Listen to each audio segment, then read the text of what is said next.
السلام علیکم.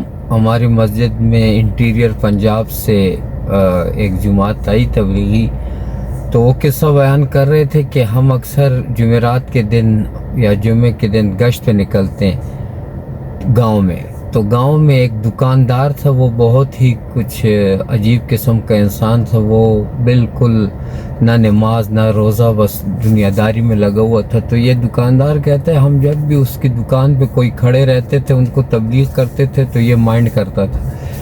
ایک دن ہم جب اس کی دکان پہ رش تھا، ہم جب گزر رہے تھے تو اس نے ایک دوست کو کہا کہ یہ کتے پھر آ گئے ہمیں. تو ہمارے امیر نے کہا کہ چھوڑو، اگنور کرو اس کو، بس آگے نکل جاؤ، اب آج اس کی دکان پہ کھڑے ہی نہیں ہوتے. بہرحال ایک ہفتہ ڈیڑھ کے بعد کہتے ہیں کہ ہمیں کسی نے بتایا کہ وہ دکاندار تو بہت سخت بیمار ہو گیا اور وہ عجیب عجیب آوازیں نکالتا ہے. تو ہم نے ایز اے ہمدردی ہم اس کے گھر گئے، 2-3 بندے. تو وہ بیمار تھا، بیڈ پہ لیٹا ہوا تھا اور بالکل کتوں کی طرح وو کر رہا تھا. تو اس کو کوئی ذہنی ایسی بیماری ہو گئی.